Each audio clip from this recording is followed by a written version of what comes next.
Hi, welcome to Evolve, a new era of leadership. I'm Carolyn Swora, your host, and today's going to be a little bit different. It's just going to be me and you. You know, it's the 90th episode of the show. I've been coming to you almost for 2 years now, weekly with incredible guests. And so it's a little bittersweet for me as I share with you that I've decided to take a pause from podcasting for a while. I have loved every minute of doing this work, and it's something that has given me great joy. I've had some really, really profound conversations with well over 90 guests. You know, some of our shows, we had 2 guests on. And so meeting with all of these people has really deepened my belief in the transformative power of trauma-informed leadership. You know, when I started this show 2 years ago, it was right when I had submitted the final version of my book, Evolve, The Path to Trauma-Informed Leadership. And I thought, well, let's do this podcast and we'll talk about some of the key elements of what I thought was important with regards to trauma-informed leadership. At that time, I didn't know of anyone else. Well, one person, and her work was incredible. A big shout out to Dawn Emmerich for really giving me the excitement, the inspiration to dig into this work. She's been out there doing it for a while. So when I started the podcast, I didn't really know if people wanted to hear about trauma-informed leadership.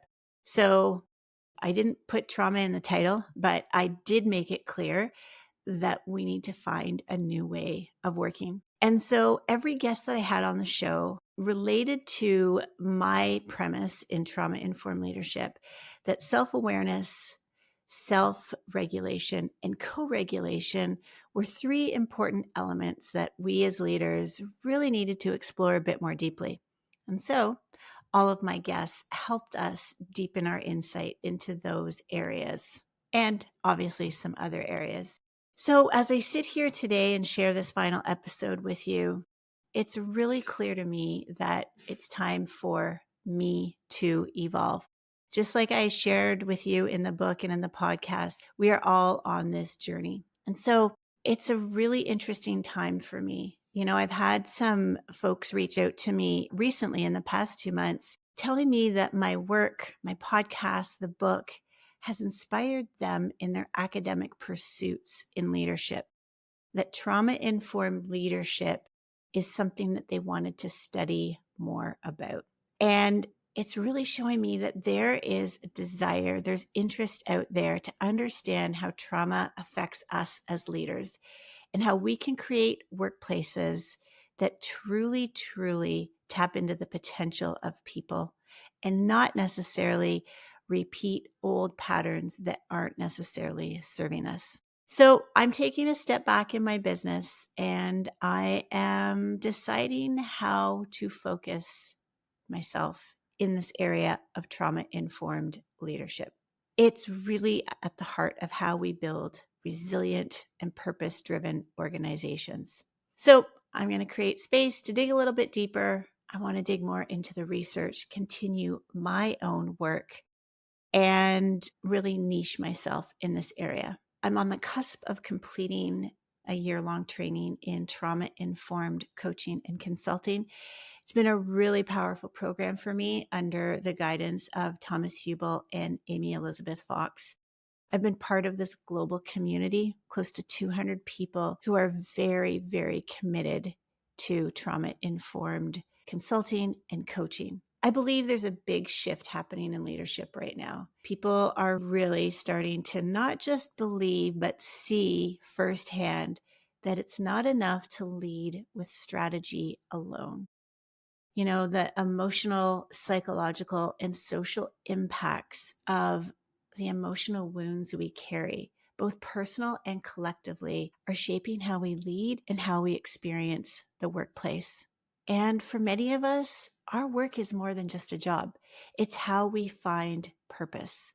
And yet we are faced with a continuous leadership challenge. How do we bring ourselves to work and really inspire and lead others to do that when we are feeling quite often burnt out, unmotivated, and sometimes just kind of lost. There's a lot of things happening in our lives that makes it hard to lead well at work.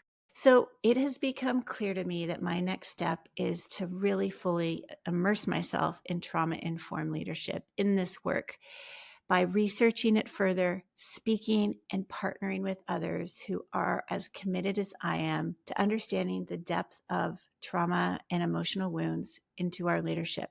It's really, I believe, a way that we can show up with more empathy, resilience, and compassion in every aspect of our lives, not only at work. So, like I said, I'm going to be taking a break from this podcast to focus all of my energy on figuring out what this new direction is going to look like for me. So, it's not the end, it's really just a pivot. And yes, cue that fun moment in Friends as Ross was trying to bring the couch up the stairs. This podcast has been such a wonderful space for exploration and connection. And I really do plan on returning with an even stronger focus on what really matters, how we as leaders can transform our workplaces and ourselves by understanding the impact of trauma. So, why am I taking this time now? Why not continue to have 50 other episodes?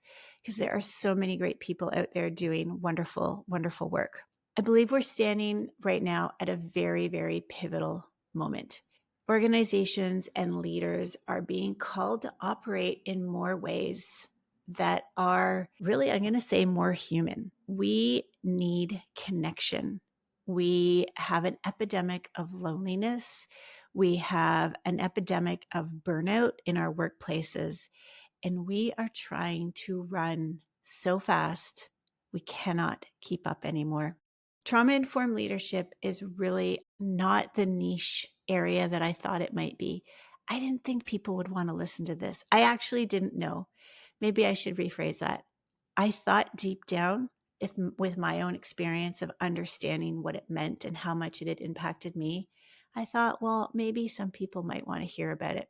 But what I've learned is so many of you are very, very curious to learn more. I have to say, I was particularly touched and really taken by surprise when someone reached out to me several weeks ago. You'll know who you are. I don't have your permission to name your name on the podcast, but I'm very grateful for this person who reached out and told me that she had completed her master's in Master of Arts in Leadership from a Canadian university, and that she had done it in trauma-informed leadership, and that my book was the focus of her thesis. She shared with me afterwards that her perspective on leadership and how she could be a better leader had been transformed by the work that I brought into the world. And of course, the work that I brought into the world was based on the research and perspective of many amazing people. So this is what I want to do. I want to take this pause and find more ways to do some research, to speak more, to continue to build out a community that is very, very dedicated to healing.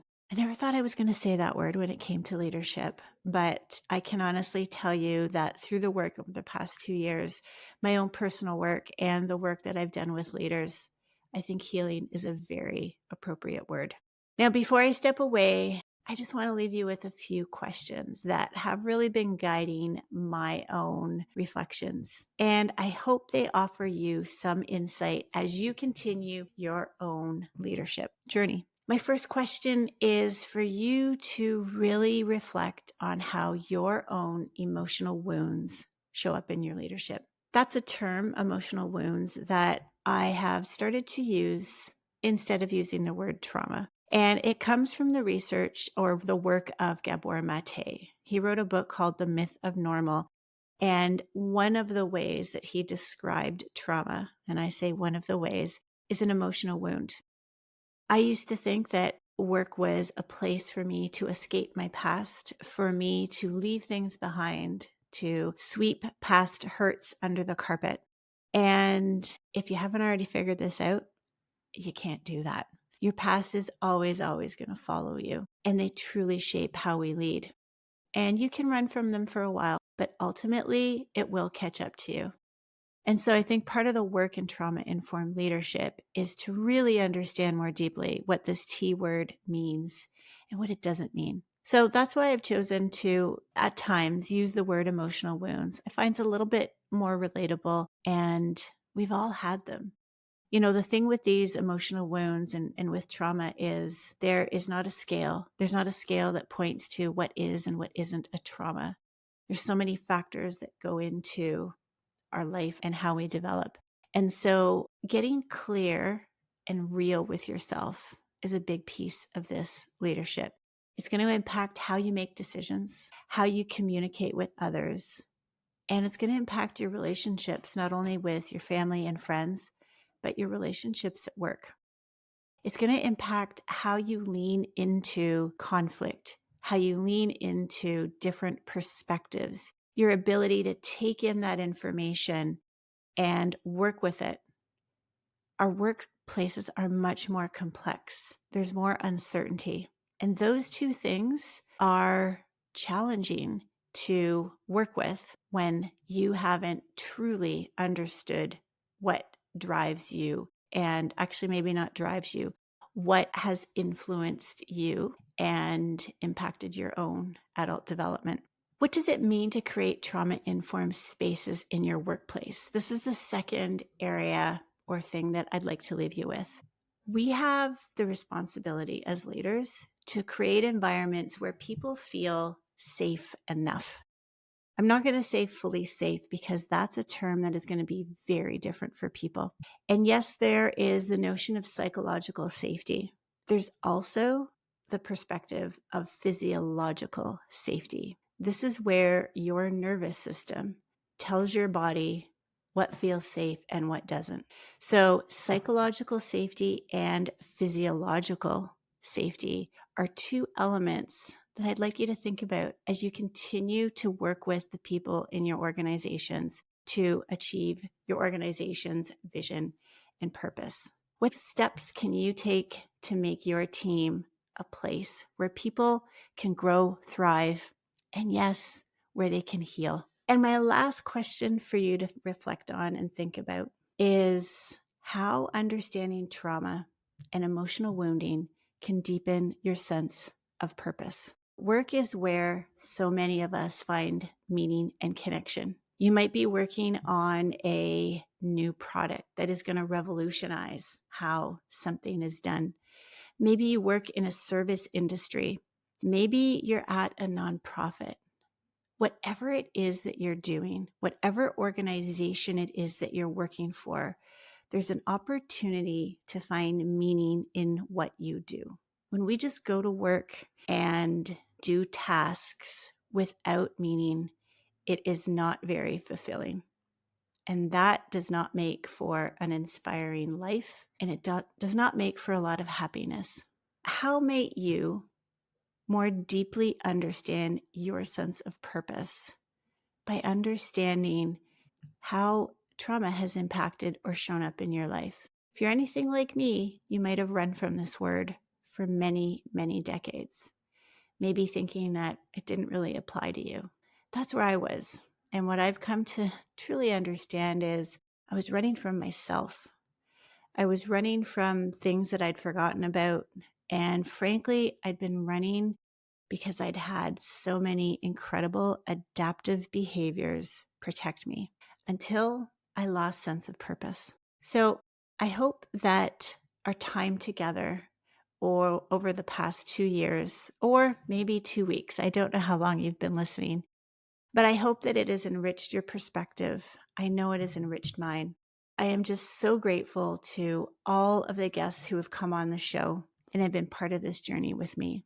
The perspective, the insights, the inspiration has just been so fulfilling for me. Those episodes are going to stay up.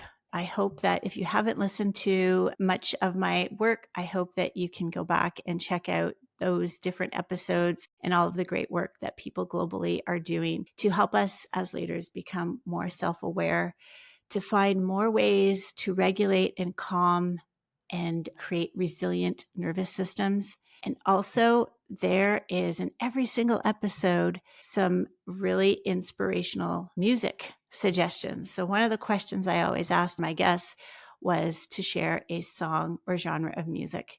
I don't think that I had in the 90 episodes or 89 episodes, I don't think I had a repeat song or genre of music that people shared.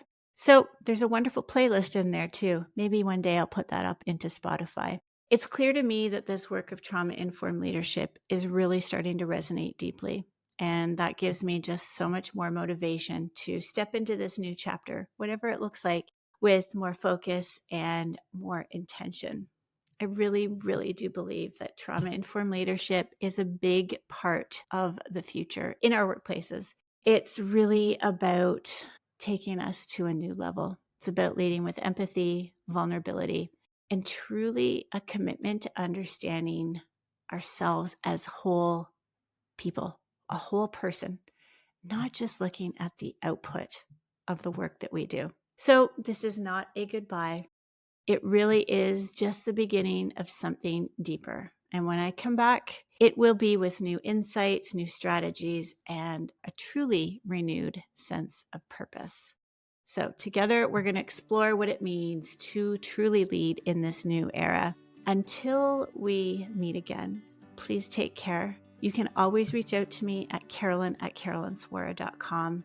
And again, it is with much gratitude to the guests and to all of you listeners for tuning in with me each week on Evolve. Take care.